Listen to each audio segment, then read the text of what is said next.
के भग भाल पर, तन के भग भाल पर विराज रहा मैं, तन के भग भाल पर विराज रहा मैं। खोल पुतलियों के पट हो, खोल पुतलियों के पट निहार रहा मैं, निहार रहा मैं। तन के भग भाल पर विराज रहा मैं। खोल पुतलियों के पट हो,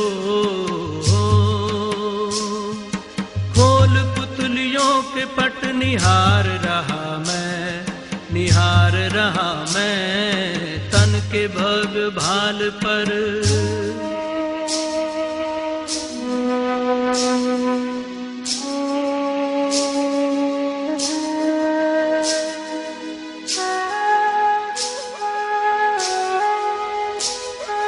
मैं प्रकाश पुंज हूँ, अनंत शक्तिवान हूँ, दिव्य ज्योति बिंदु हूँ, मैं शिव पिता समान हूँ।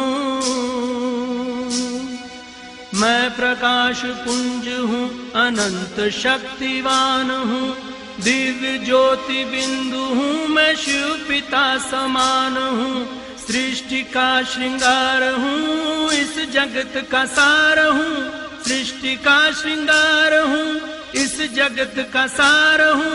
योनियों में श्रेष्ठ मानव जन्म का आधार हूँ। प्राण धरे तन में संचार रहा मैं, तन के भग भाल पर विराज रहा मैं। खोल पुतलियों के पट हो, खोल पुतलियों के पट निहार रहा मैं, निहार रहा मैं। तन के भग भाल पर विराज रहा मैं।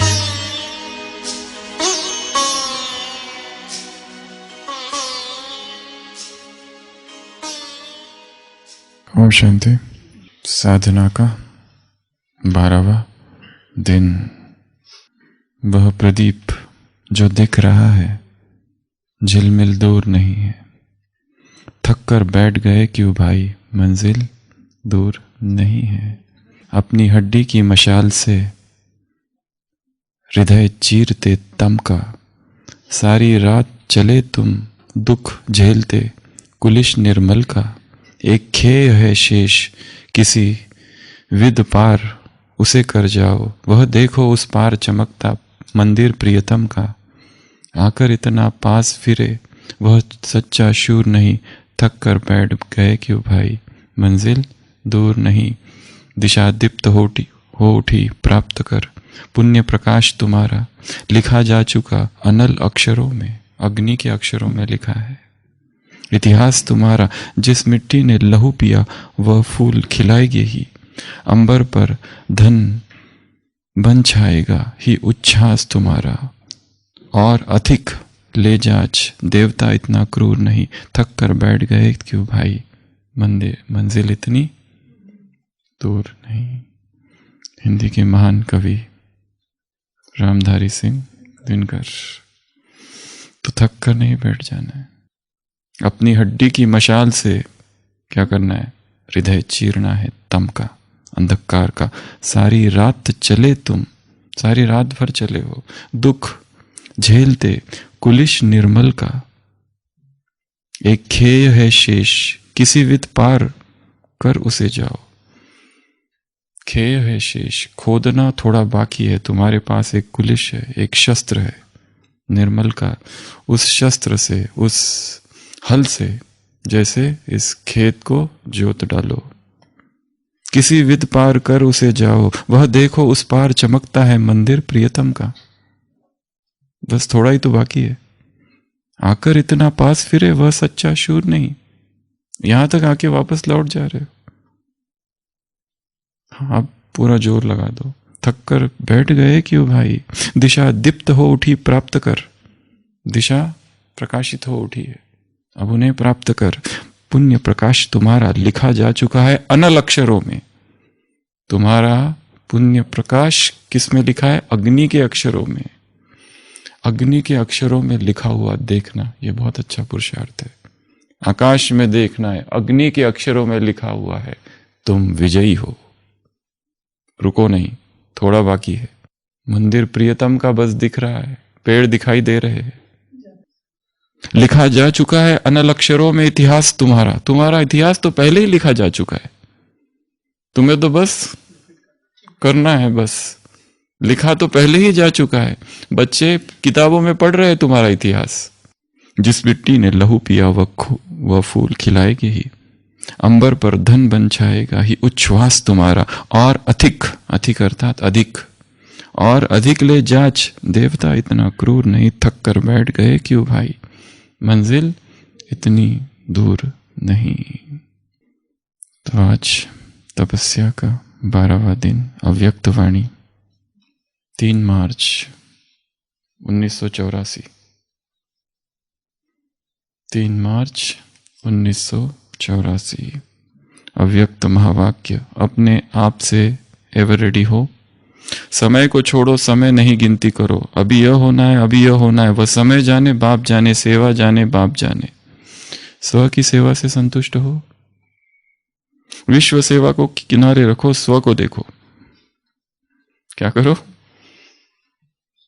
स्व, निज, निज को देखो, स्व को देखो, स्व को देखो, खुद को देखो। स्व की स्थिति में, स्व के स्वतंत्र राज्य में स्वयं से संतुष्ट हो नहीं होना चाहिए। निरंतर एक बेचैनी रहनी चाहिए। वो वाली बेचैनी जो संसार के लोगों को रहती है, वो नहीं। वो वाली असंतुष्टता नहीं जो संसार के लोगों को रहती है, और चाहिए और चाहिए, वो नहीं। इसको कहते हैं द डिवाइन डिस्कंटेंट, एक दैवी असंतोष। इसको क्या कहते हैं? द डिवाइन डिस्कंटेंट, एक दैवी असंतोष है। अंग्रेजी के महान कवि ने एक जगह लिखा है, आई स्लीप नॉट, मैं सो नहीं रहा हूं। The thorn in my couch, मेरे बिस्तर में क्या है? कांटा है। कैसे सोऊं? आई स्लीप नॉट,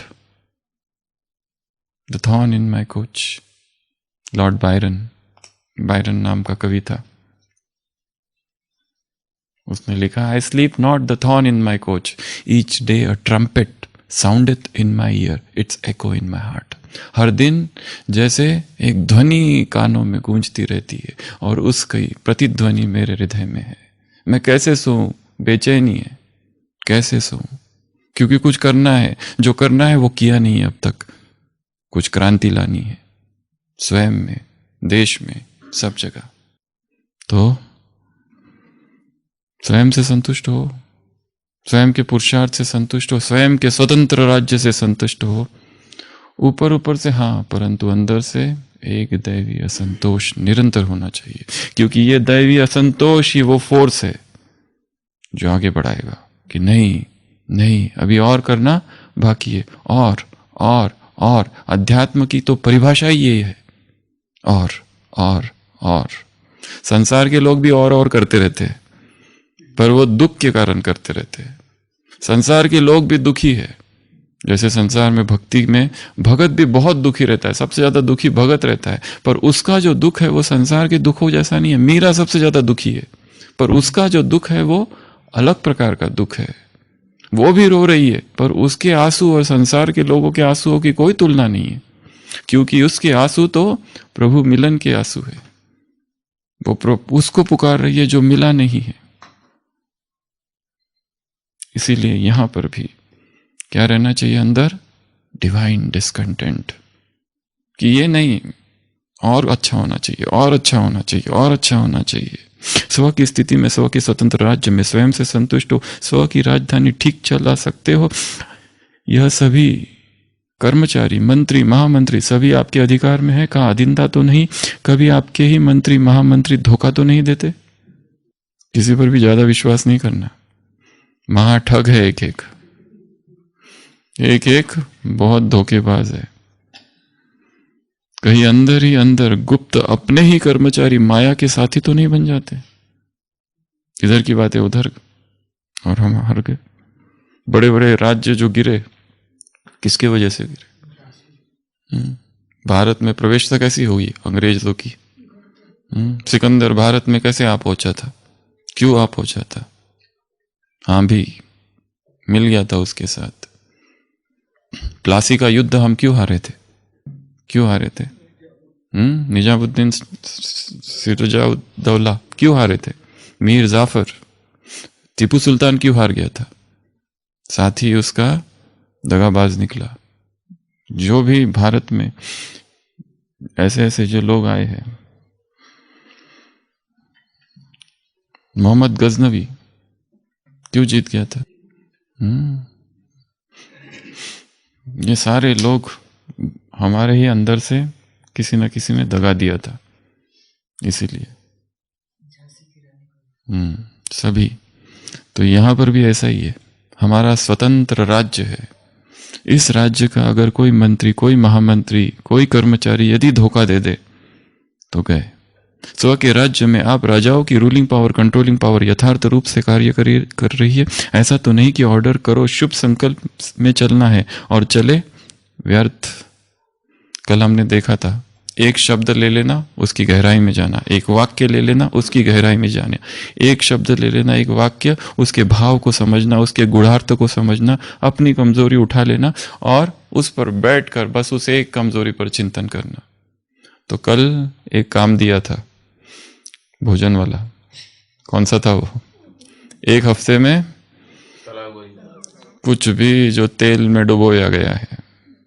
एक है विषय सागर नदी, विषय सागर, विषय वैतरणी नदी। एक है तेल वैतरणी नदी।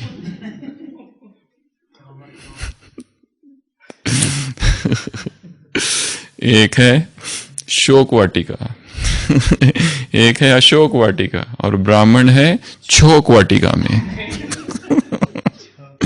क्या कर रहे हैं? हर चीज को छोक लगा रहे हैं। चावल बना है पर क्या करना है? उसको छोक लगाओ, छोक लगा रहे, हर चीज को छोक लगा रहे। छोक वाटिका ही में बैठे हैं। उधर सीता बैठी है शोक वाटिका में, और भगवान हमको ले जा रहे हैं अशोक वाटिका में, और हम फंसे हैं छोक वाटिका में और तेल वैतरणी नदी में। तो एक हफ्ता क्या पुरुषार्थ है? सोमवार से संडे तक तेल में तला हुआ कुछ भी लेना नहीं है। इससे कंट्रोलिंग पावर और रूलिंग पावर एकदम बढ़ जाएगी। और जिस दिन ये कहा उसी दिन सामने कुछ आएगा। आता है, हर दिन ही आता है, पर उस दिन विशेष रूप से आएगा और लगेगा थोड़ा सा खा लो बस। एक से क्या होता है? अरे एक तो खा लो, उससे क्या फर्क पड़ रहा है? क्या मेरा पुरुषार्थ और ब्रह्मचर्य और मेरी तपस्या भंग हो जाएगी? एक चिप्स खा लूंगा, एक चिप्स का टुकड़े का संबंध नहीं है। संबंध है संकल्प का।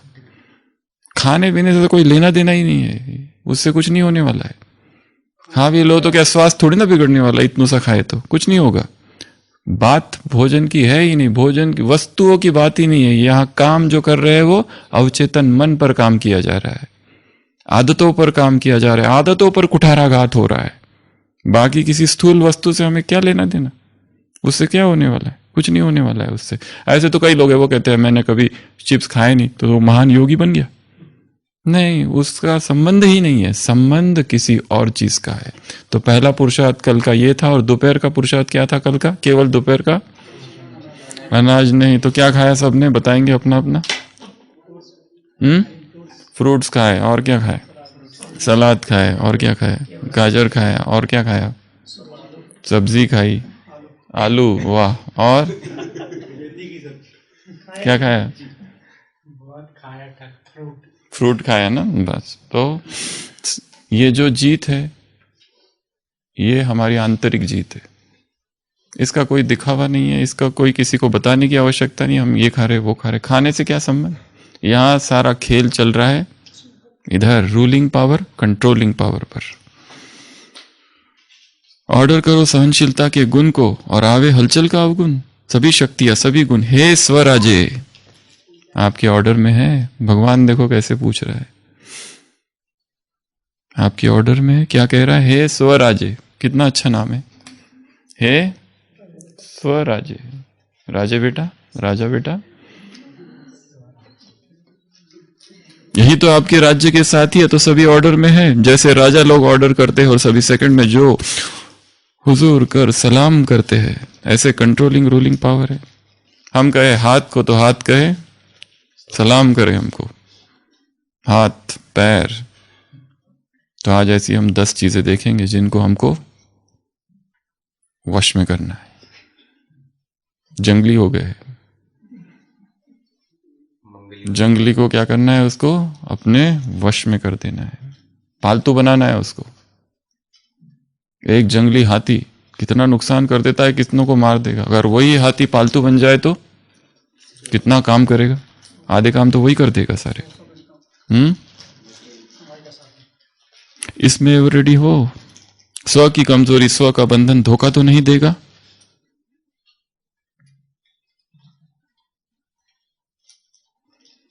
सिकंदर भारत आया, लूटपाट की, बहुत जीता, और फिर आगे नहीं बढ़ पाया। जाने का समय आया, और फिर जाते समय उसने सोचा कि मैंने सुना है भारत के जो सन्यासी, उसका सन्यासियों के लिए बहुत रिस्पेक्ट था। उसके मन में विचार आया कि यहाँ के किसी एक सन्यासी को मैं यूनान लेके जाऊंगा। उसने कहा जाओ देखो कोई सन्यासी है, पकड़ के लेके आओ, हम उसको साथ में लेके जाएंगे। वो गए, एक सन्यासी बैठा था, दांडियावन उसका नाम था। ऐसे तो कई सन्यासियों से वो मिला है भारत में, पर ये एक जो सन्यासी था, सिपाही आए, कहे चलो, वो कहे कहाँ? उसने कहा सिकंदर महान ने पुकारा है, बुलाया है तुमको। कहते मैं नहीं आऊंगा। अरे सिकंदर, जिससे सारी दुनिया डरती है, वो तुमको खास बुला रहा है, मैं नहीं आने वाला। सिपाही जाके बताते ऐसे कैसे नहीं आएगा, वो तो उसको जरूरत है वो आए। वो दांडियायन कहता है सिकंदर चलो ठीक है, मान लेता है इतनी बात, थोड़ा सा अपना अहंकार कम करता है, नहीं तो झुकने वाला नहीं है वो किसी के सामने। आगे कहता है चलो मैं तुमको लेने आया हूं। वो कहते हैं मैं नहीं आऊंगा। अरे मैं बहुत सम्मान करता हूं सन्यासियों का, योगियों का, तपस्वियों का, मैं तुम्हें अपने साथ लेके जाऊंगा, अपने राज्य में बहुत बड़ा पद दूंगा। वो कहता है मैं यूनान नहीं जाऊंगा, और तुम मुझे अपनी इच्छा के बिना यूनान नहीं ले जा सकते। अब तो सिकंदर को क्रोध आ जाता है, कहता है तुम्हारी ये हिम्मत, पता है तुम किससे बात कर रहे हो सिकंदर? अलेक्जेंडर द ग्रेट, अलक्षेंद्र से बात कर रहे हो। मुझे इतना हल्के में मत लो, विश्व विजेता हूं मैं, ईश्वर पुत्र हूं। ईश्वर पुत्र कहता था वो अपने आप को, सिकंदर। तो वो दांडायन कहता है तुम जो भी हो, एक सन्यासी को अपनी उसकी मर्जी के खिलाफ तुम नहीं ले जा सकते। ऐसे कैसे नहीं लेके जा सकता? सिपाहियों पकड़ो इसे, बांधो और डालो रथ में। बांधा जाता है और रथ में डाला जाता है। फिर सिकंदर आता है, आप बोलो अब तो जाना ही पड़ेगा ना। वो कहता है तुम मेरे शरीर को ले जा सकते हो, परंतु मेरी संन्यस्त चेतना को नहीं ले जा सकते हो। ये संन्यस्त चेतना तुम्हारे यूनान में जाते ही मृत हो जाएगी, फिर तुम मेरे शरीर से क्या करोगे? सिकंदर शांत हो जाता है, छोड़ देता है, जाने दो इसको। सिकंदर सब कुछ लेके गया यहां से, परंतु किसी सन्यासी को नहीं ले जा सका। एक सन्यासी ऐसा भी मिला जिसने उसको कहा था कि यहां एक ऐसा सम्राट होगा जो तुमको भी हरा देगा। चंद्रगुप्त। इतना संयम, इतना कंट्रोल। ऐसे कितने ही योगी तपस्वी हुए जिनके साथ इतना अत्याचार हुए। मंसूर, उसके सामने एक एक करके उसको तिलमिलाकर मारा गया। पहले हाथ काटे गए, वो हंस रहा है। दूसरा हाथ काटा, वो हंस रहा है। पैर काटे गए, वो हंस रहा है। आंखें फोड़ दी, हंस रहा है। वो कहता है तुम मेरे शरीर के साथ कर रहे हो, मुझे कुछ नहीं हो सकता। ऐसी तड़पा तड़पा कर मृत्यु दी गई। पर कितने शरीर से ये लोग डिटैच थे, कैसी जीवन भर की इनकी साधना होगी। कितना हाथ को काटा जा रहा है, फिर भी वो हंस रहा है। सारे लोग देख रहे, सबके सामने। जैसे जीसस क्राइस्ट को सबके सामने सूली पर चढ़ाए, वैसे मंसूर को भी अनहल हक, अनहल हक, अनहल हक कहता ही रहा, कहता ही रहा, कहता ही रहा। और वो लोग उसी के समाज के थे कि ये अपने आप को अल्लाह कहता है। पर वो अल्लाह नहीं कह रहा था, उसकी भावना ही कुछ और थी, अनहल हक, आई एम दैट। वो चेतना उस परमात्मा चेतना में जैसे विलीन थी, पर वो कहता रहा, उसको मारते गए रास तक। कितना संयम है ये अपनी देह पर, मन पर, बुद्धि पर, इमोशंस पर, हर चीज पर। ये है स्वराज्य अधिकारी, ये है स्वराज्य, ये है अपने आप के राजा बनना। तो इसमें हमको 10 चीजों को जीतना है। सबसे पहले आंखें, सबसे पहला काम किस पे करना है? आंखों पर। क्या कहते हैं बाबा? ये आंखें दगाबाज है, बहुत दगा देती है, सबसे ज्यादा धोखा देती है। एक ब्रह्मा कुमार है जिसको बहुत कम दिखता है, इतना ही दिखता होगा बस। वो कहता है कि अच्छा ही हुआ भगवान ने मुझे आंखें कम दी है, नहीं तो बुद्धि कहाँ कहाँ चली जाती थी। अभी टॉप मोस्ट से बता रही है, ये आंखें बहुत धोखा देती है, डूबती है शरीर में, वस्तुओं में, चीजों में, धन में, हर चीज में जाती है, डूब जाती है। और जहां आंखें जाती है वहां शक्ति बहती है। Where the eyes go energy flows. चलते चलते एक पोस्टर दिख गया फिल्म का, आंखें चली गई, एनर्जी चली जाती है, वहां पर खींच लेती है एनर्जी। जहां आंखें जाएगी एनर्जी खींचेगी और चिंतन चालू हो जाता है। इसके लिए सन्यासियों के लिए नियम था डाउन कास्ट आइज, नीचे देखकर चलते थे, बस इतना ही। जरूरत पड़ी तो ऊपर देख लेते थे, परंतु अभ्यास जो करते थे वो था डाउन कास्ट आइज, नीचे। नहीं तो हर जो आ रहा है जा रहा है उसको देखना, इसने क्या पहना है, उसने क्या पहना है, ये किसके साथ जा रहा है, ये आइसक्रीम खाते खाते चल रहा है, ये कुत्ते को लेकर चल रहा है, इसने ये ड्रेस पहने है, उसने वो ड्रेस पहने हैं, ये अपने परिवार के साथ है, इनका मोह अभी तक गया नहीं है, ये उसके बहन के साथ घूम रहा है, उस भाई के साथ घूम रहा है, अभी तक भी इनको ज्ञान समझ में नहीं आया। कितने हजारों संकल्प चालू रहते। नकी का राउंड क्या पूरा किया पता नहीं, सारा माल भर के आ गए। गए थे चिंतन के लिए, एकांत और मौन के लिए और प्रकृति के सानिध्य के लिए, पर करके आए मौन पर चिंतन, गुप्त पर चिंतन। इसलिए एक नियम जो है, तो इसमें आज क्या क्या करेंगे, 3-4 चीजें करनी है। सबसे पहला, जो लोग वॉक करते हैं वो टारगेट रखेंगे डाउन कास्ट आइज से वॉक करके देखो क्या होता है। एक राउंड लगा के देखो क्या होता है। परंतु उसमें जो चलता फिरते लोग हैं उनके चेहरे की तरफ देखने की आवश्यकता नहीं है। आराम से चला जा सकता है और बहुत अच्छे से चला जा सकता है, बिना गिरे, बिना कोई एक्सीडेंट के, कुछ नहीं। ये तो हमारी आदत है, हमारी आंखें देखती रहती है, हर चीज को फाड़ फाड़ के देखती रहती है। इसने क्या पहना है, इसका ये कैसा है, उसका वो कैसा है। हमें उनसे कोई लेना देना नहीं है, पर देखते जरूर है उनको।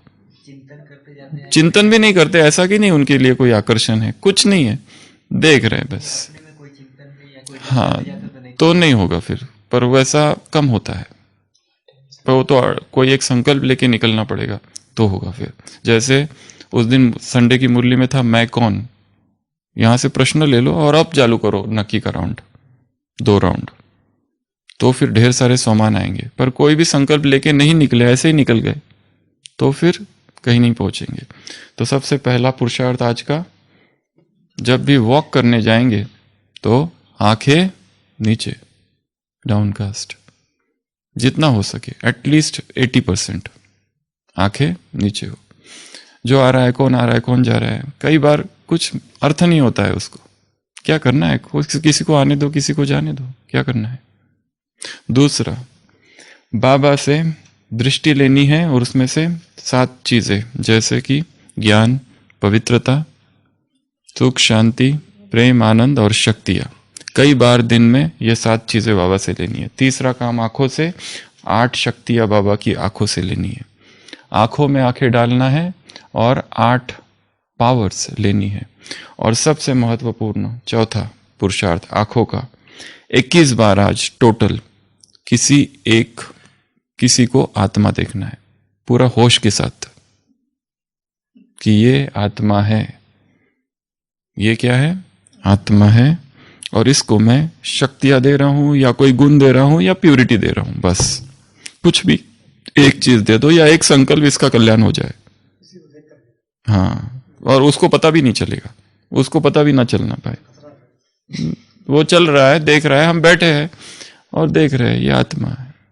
ऐसा पावरफुल दृष्टि देनी है पर किसको, पर ये हम चलते फिरते उठते बैठते भोजन कर रहे हैं, सामने कोई है और हमने जस्ट देखा किसी को, उसको शक्ति मिल जाए, उसको पावर मिल जाए, बस इतना संकल्प, बहुत नहीं। पर ऐसा पावरफुल 21 बार, 21 से ज्यादा बार हो गया तो बहुत अच्छा। अर्थात आत्मिक दृष्टि का अभ्यास 21 टाइम्स, आत्मिक दृष्टि का अभ्यास। जैसे योग में बैठे हैं सभी, हम जाके योग में बैठ जाए, एक नजर घुमा के देख लेना है कि ये क्या है, कौन बैठे है, आत्माएं बैठी है। तो ये आंखों का पुरुषार्थ पहला। दूसरा, नाक, नोज, इसमें आएगा ब्रेथ, श्वास, जो अभ्यास हम रोज करते हैं, बीच बीच में दोपहर को भी कर रहे हैं, आज फिर करेंगे। दोपहर को या दिन में जब भी समय मिले, स्थिर बैठ जाना और केवल फोकस, श्वास आ रहा है, श्वास जा रहा है। वैसे नाक का संबंध, इंद्रिय का संबंध गंध से है, दुर्गंध सुगंध, इसमें अचल अडोल। तो ये श्वास के द्वारा कर सकते हैं, श्वास आ रही है, श्वास जा रही है, आते समय कोई सुख नहीं, जा रही तो कोई दुख नहीं है, डिटैच्ड है इससे। फिर उसी में कभी सुगंध आएगी, कभी दुर्गंध आएगी, ना उस सुगंध से अटैचमेंट है ना दुर्गंध से अटैचमेंट है। नहीं तो जैसे ही दुर्गंध होता है तो मुंह कैसे करते हैं, अजीब अजीब करने लगते हैं। वो भी करने की आवश्यकता नहीं, सीधा प्राणायाम कुंभक और निकल जाओ वहां से आराम से। इसलिए उसका भी अभ्यास जरूरी है, क्योंकि दुर्गंध का प्रभाव चेहरे पर ना आए, दुर्गंध का प्रभाव चेहरे पर ना आए, ये योगी की अवस्था है, वो भी स्वराज्य अधिकारी की अवस्था है, स्थिर। किसी दर्द का प्रभाव चेहरे पर ना आना। लोग कसरत करते हैं ना, चेहरा बिगाड़ लेते हैं, क्या क्या करते हैं कसरत करो वो बहुत अच्छी बात है, पर चेहरा नहीं बिगाड़ना है, यही तो पुरुषार्थ होता है उसमें। इसलिए वो प्रैक्टिस बताते, ऐसा फूका के करो, चेहरे पे नहीं आने देना, ये बड़ा पुरुषार्थ है एक। नहीं तो करते करते चेहरे पे आता है, वो एक बहुत बड़ा सूक्ष्म पुरुषार्थ है उसका। तो क्या करना, इसमें नाक में नासिकाग्र, आ रहा है श्वास जा रहा है, आ रहा है जा रहा है, इसका अभ्यास करना है कई बार बीच बीच में केवल। और इसमें बहुत एकाग्रता चाहिए। देखो 2-3 श्वास के बाद ही बुद्धि भटकना लगती है। चलो अभी करेंगे, बैठे सभी स्थिर और केवल श्वास को देखना है। फ्रीज कर दो बॉडी को, ट्रिपल लॉक, हाथ बंद, पैर बंद, आंखें बंद, और केवल श्वास को देखेंगे। आ रहा है जा रहा है, कितना केवल हम श्वास को देख सकते हैं बिना कोई विचार आए। नियंत्रित नहीं करना है श्वास को, जैसा आ रहा है, जिस तरह आ रहा है, केवल देखना।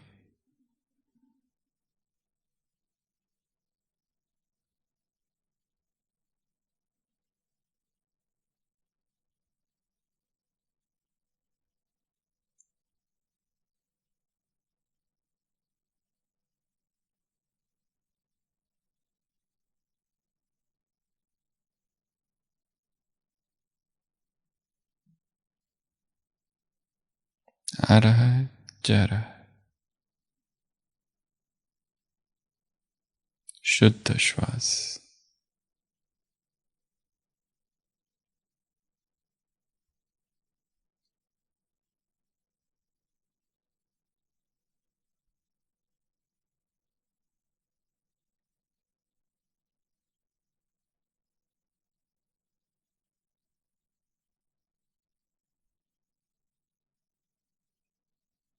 ओम शांति। अधिक से अधिक समय निर्विचार होने का अभ्यास, केवल देखना बस। और ये देखते देखते एक भाव, मैं साक्षी हूं। और ये अभ्यास कई बार किया जा सकता है।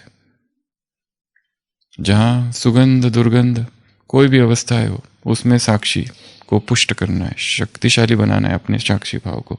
तो दूसरा हो गया कान, तीसरा नाक, तीसरा कान। कान को वश में करना, क्या करेंगे इसमें? क्या कान को वश में करना, क्या करना है इसमें? एकाग्रता से सुनने का अभ्यास करना है। कोई भी चीज को, क्लास सुन रहे हैं तो ऐसे सुन रहे हैं कि बस ये क्लास ही सब कुछ है। ये आवाज में फोकस कर देना है, इतना अटेंशन से कोई भी चीज सुनना। एक तो ज्ञान की बातें, दूसरा है प्रकृति की आवाज, ग्रीन टाइम, प्रकृति की आवाजों को सुनना। कौन सी आवाजें होती है प्रकृति में? चिड़ियों की, पंछियों की, और कौन सी होती है? झरनों की, हवा की, कलकल निनाद करते झरने, संगीत होता है एक, और हवा की आवाज होती है, और कभी कभी अपने शरीर की एक आवाज होती है। एक शरीर की आवाज होती है अनहद नाद, जब बहुत स्ट्रांग कहेंगे जिसको, या फिर एक साथ 3-4 प्राणायाम जब किए जाते हैं।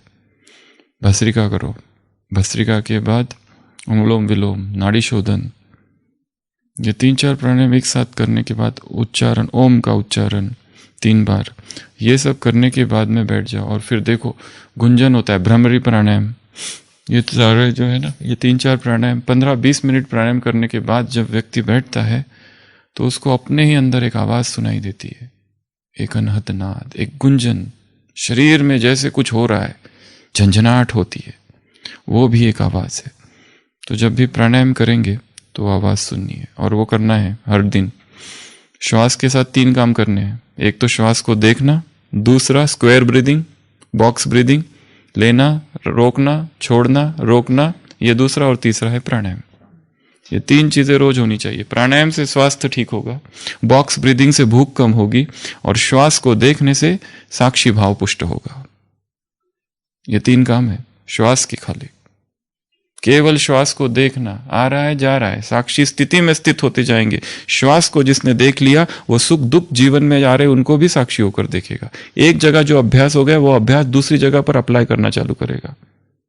किसी ने निंदा की, किसी ने स्तुति की, वो दोनों ही को साक्षी होकर वो ज्यादा देख सकता है जिसने श्वास को साक्षी होकर, क्योंकि उसकी प्रैक्टिस यहाँ की वो तुरंत वहां अप्लाई करेगा। जिसने यहां अप्लाई किया वो ठंडी गर्मी को भी सहन करना सीखेगा, क्योंकि यहां की प्रैक्टिस है। एक, दूसरा प्राणायाम, जितनी श्वास को वश में कर रहा है उतना बहुत सारा अंदर का जो है किचड़ा सब बाहर निकल रहा है। हमारे शरीर में भगवान ने खाने का मार्ग अंदर डालने का 1 दिया है, बाहर फेंकने के 4 दिए। बहुत होशियारी से ये शरीर की रचना की गई है, क्योंकि उसको पता है खाना भले डालने का 1 ही मार्ग है, पर बाहर फेंकने के 4 ऑर्गन से, क्योंकि जो कुछ अंदर डाला जा रहा है अंदर टॉक्सिन्स ही बन रहा है। सबसे पहला मार्ग मल द्वार, मूत्र द्वार, लंग्स, फेफड़े और कार्बन डाइऑक्साइड, और चौथा पसीना। इसके लिए ब्राह्मणों के लिए मस्ट है कि 24 घंटे में 1 बार पसीना आ जाए, ऐसी एक्सरसाइज होनी चाहिए। टप टप टप पसीना गिरे, ये सब बाहर निकलेगा। ठंडी के मौसम में तो डबल पसीना आ जाए, ऐसा 24 घंटे में 1 बार मनी भाई पसीना आना ही चाहिए। 1 बार ऐसी एग्रेसिव एक्सरसाइज 1 बार होनी चाहिए। एक, दूसरा पसीना, फिर श्वास, प्राणायाम। प्राणायाम से अंदर का जो कुछ है वो बाहर निकलेगा। उपवास से कचरा बाहर निकलेगा सारा, एनिमा, बहुत सारी चीजें हम धीरे धीरे देखेंगे आगे की क्लासेस में। तो अभी हम बात कर रहे थे कान की। तो कान से क्या करना है? सुनना है। जिनके श्रवण समुद्र समाना, रामायण लिखती है कि ऐसे भगत जिनके कान इतने बड़े हैं कि जहां पर भी प्रभु कथा होगी वहां जाके बैठ जाएंगे। श्रवण उनके समुद्र जैसे इतने विशाल है, सुनना उनको बहुत अच्छा लगता है। ज्ञान की जहां कोई बातें हो, कोई भी सुना रहा हो, कैसी भी बातें सुना, जाके बैठ जाएंगे, कितना मजा आता है। आहा, बहुत अच्छा लगता है ज्ञान की बातें सुनना।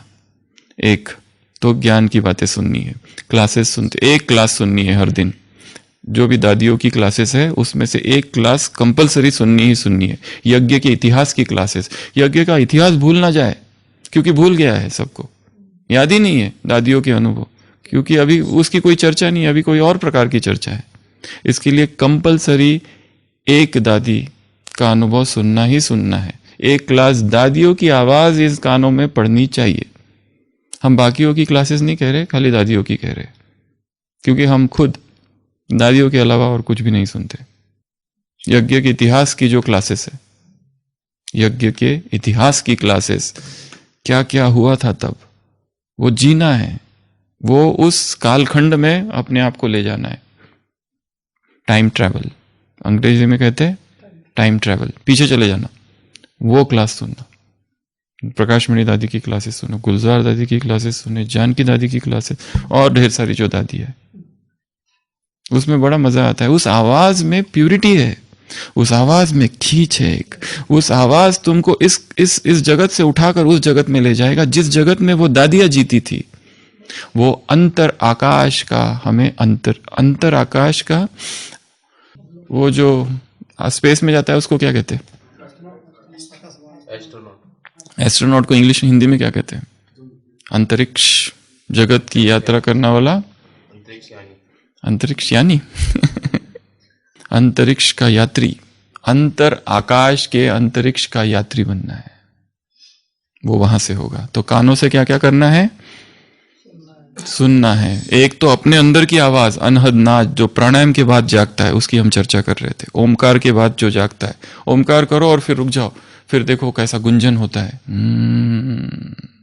एक आवाज, दूसरा आवाज अव्यक्त बाप दादा की आवाज एक बार सुननी है दिन में, अव्यक्त बाप दादा की आवाज। तीसरा आवाज दादियों के क्लासेस की आवाज। चौथा आवाज परमधाम की आवाज। परमधाम में कौन सी आवाज है? कौन सी निशब्द आवाज है? The speechless speech, the soundless sound, the gateless gate. कौन सा है वहां पर? कैसी आवाज आती है? सुनना है कान लगाकर। और फिर और एक नेचर की आवाज, प्रकृति की आवाज। तो सभी अलर्ट होके बैठेंगे और प्रकृति की आवाज सुनेंगे। साकार बाबा की आवाज, मम्मा की आवाज, अव्यक्त बाप दादा की आवाज, प्रकृति की आवाज, परमधाम की आवाज, अनहद नाद जो शरीर में आ रहा है, ये सब आवाजें हैं। तो सभी 1 मिनट के लिए अलर्ट होके फ्रीज कर देंगे अपने आप को। फ्रीज मतलब जम जाना, जैसे बर्फ जम जाता है ना, पूरा जम गए जैसे। और जो आवाज अभी सुनाई देगी उस पर इतना फोकस कर देना कि उसकी एक इतनू सा भी ध्वनि हमसे मिस ना हो। इसमें एकाग्रता का भी अभ्यास है, इतनू सा भी मिस ना हो।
अच्छा, स्पर्श, इसका अभ्यास हम रोज कर ही रहे। ऊपर से नीचे तक स्कैनिंग करनी है, कौन से सेंसेशंस इस पर उत्पन्न हो रहे हैं उनको एकाग्रता से देखना है। अगला है जिह्वा। जिह्वा अर्थात जबान। निखिलेश भाई, स्वाद में क्या आता है? तो आज का भोजन का पुरुषार्थ फिर से 2 बातें। पहला फल, पहला है फ्रूट्स। फ्रूट्स का चिंतन करना है सारे दिन भर। फ्रूट्स क्या है? फ्रूट्स मुझे पसंद क्यों नहीं आते हैं? क्या अच्छे पसंद, कई लोगों को फ्रूट्स पसंद ही नहीं है। फ्रूट्स को तो वो जैसे ऐसे बाजू का ही समझते हैं, जैसे भोजन ही नहीं। अभी भोजन हो गया, हाँ दे दो थोड़ा, एक टुकड़ा दे दो, एक बस खा लिया। वो समझते हैं उसकी न्यूट्रिटिव वैल्यू। उसके रंग देखो कितने अच्छे अच्छे फ्रूट्स के रंग, उसका स्वाद कितना अच्छा है, कितना नेचुरल स्वाद है। सूर्य ने कितने मेहनत से पकाया इतने महीनों में, कैसे पकता है। It is a sunlight trapped है उसमें, सूर्य की किरणें है, वो जीवंत है, वो हाई वाइब्रेशनल फूड है, वो सात्विक है। इससे अधिक सात्विक क्या हो सकता है जिसको किसी ने छेड़छाड़ नहीं की है। इतना शुद्ध, इतना पवित्र, इतना सात्विक, इतना पौष्टिक, इतना रंग भरा, इतना स्वादिष्ट, उसमें कोई मसाले, कोई नमक, कोई तेल नहीं डला हुआ है, जो मनुष्य के निर्माण किए हुए। इतना शुद्ध है वो, ऐसे शुद्ध, वो जीवंत है, उसमें जीवनी शक्ति है, उसमें हाई वाइब्रेशनल है।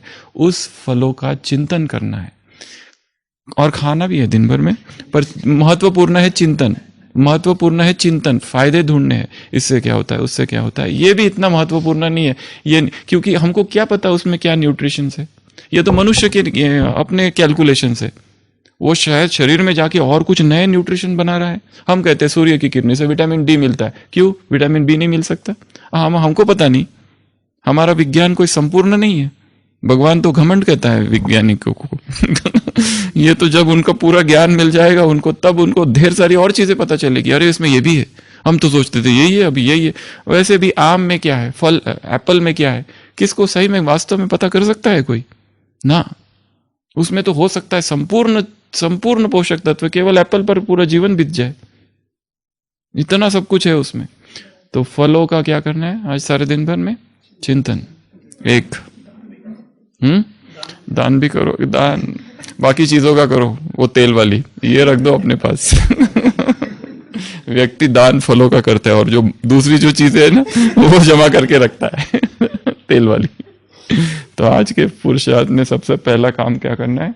फ्रूट्स को, ये एक पता है 1960 से, ये सदी के पिछली सदी की शुरुआत में डॉक्टर शेल्टन, जिसको अध्यात्म का कोई ये नहीं था, पर उसने क्या लिखा है पता है फ्रूट्स के बारे में अपनी किताब में? Traditionally has it that man's original diet was fruit, while we have no written record history of the period when man lived on a fruit diet, there is a plenty of evidence to substantiate the view that he once did so. We do know that fruits have historically constituted an important part of man's diet in most part of the earth from remote areas. ये इसने सब कुछ सतयुग का वर्णन लिख दिया है। वो कहता है हो सकता है, संभावना है कि कभी एक समय था जब व्यक्ति केवल फलों पर जीता था, ऐसा उसने तब लिख के रखा है। भगवान तो तभी आया ही नहीं था धरती पर, तब लिखा है ये सब उसने। तो आज इसके ऊपर क्या करना है? चिंतन करना है। हम ये नहीं कह रहे बहुत खाओ, चिंतन, ये चिंतन ज्यादा इंपॉर्टेंट है, क्योंकि हम चिंतन नहीं करते उसके ऊपर। हम चिंतन करते हैं मैं आत्मा हूँ, परमात्मा की संतान हूँ, इस पर चिंतन ज्यादा करते, फ्रूट पर नहीं करते। एक, और दूसरा अभ्यास आज का, नो वीट, ये केवल आज का अभ्यास है। वीट गेहूं आज के दिन नहीं, गेहूं, बाजरा, मकई, जवार वो सब चलेगा, केवल वीट आज का पुरुषार्थ है, केवल वीट नहीं, एक दिन के लिए। देखो क्या होता है, शरीर में क्रेविंग तो नहीं होती है कि खाऊं, खाकरा ये सब वीट में आएगा, ब्रेड ये सब वीट में आएगा। वीट एंड मैदा, दो चीजें, इसके साथ मैदा भी जोड़ दो, कुछ भी। और वीट के साथ, अनाजों के साथ कभी भी शक्कर को जोड़ना इज डेंजरस। अनाज के साथ शक्कर को जोड़ देना डेंजरस होता है, कॉम्बिनेशंस।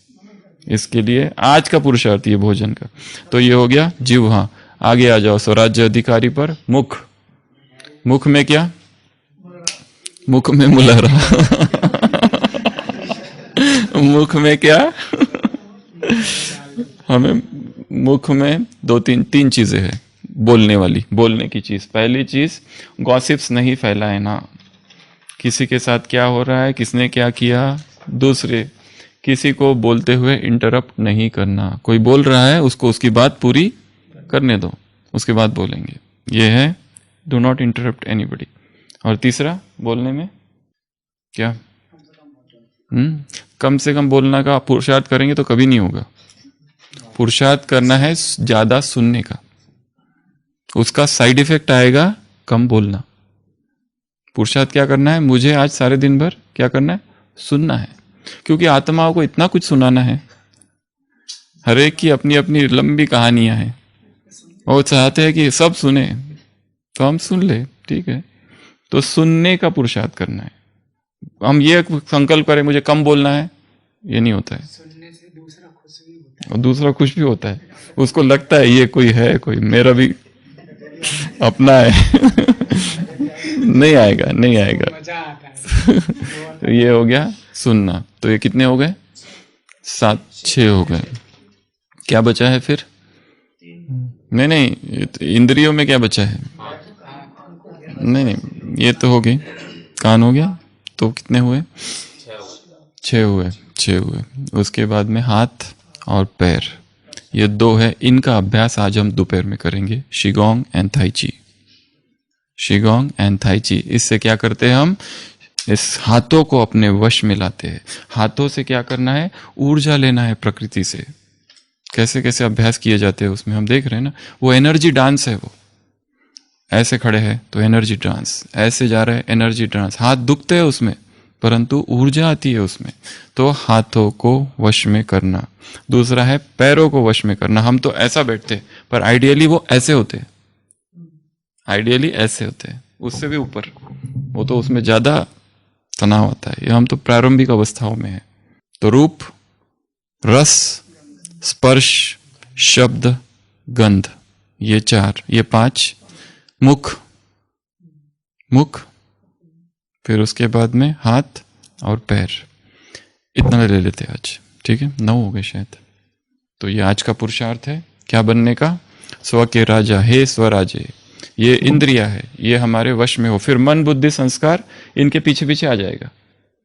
और इन्हीं सारे अभ्यासों में बॉडी को स्कैन करना, उसमें मन आ रहा है। मन को हम कह रहे हैं वहां जा, वहां जा, वहां जा, वहां जा, वो बातें सुनेगा। जिसने यहां सुन लिया वो सूक्ष्म भी सुनना चालू करेगा। उसको कहो परमधाम, सीधा परमधाम। उसको कहो सतयुग, सतयुग। जहां हम उसको बोलेंगे धीरे धीरे वो हमारे वश में होते जाएगा। तो आज का दोपहर का, दिन भर का भोजन का पुरुषार्थ क्या रहा? वीट आज के लिए कैंसल। कल कहा जो जितना ज्यादा अनाज लेता है उसमें 4 चीजें होती है। नींद ज्यादा आती है, सुस्ती ज्यादा आती है, भारीपन, जड़ता, आलस। नींद आती है। फिर जितना ज्यादा उतनी नींद आती है। और जितना हाई वाइब्रेशनल भोजन अंदर जाएगा उतना ऊर्जा संचारित होती जाएगी शरीर में। नींद तो बहुत दूर, अमृत वेला तो ऐसा भी कभी नहीं होगा, ना आंख कभी बंद होगी। ऐसी अवस्था, ऐसी जागृति, मतलब बस आंख खोल दी कि बस जागृत। सोने का तो सवाल ही नहीं है। नींद तो आती ही है कि जो जितना शरीर को काम दिया जा रहा है पचाने का, खाने का, पचाने का और फेंकने का, इसी में ऊर्जा जा रही है। जब ऊर्जा इससे मुक्त हो जाती है तो कुछ और क्रिएटिव वर्क में लग जाती है वो। ओम शांति।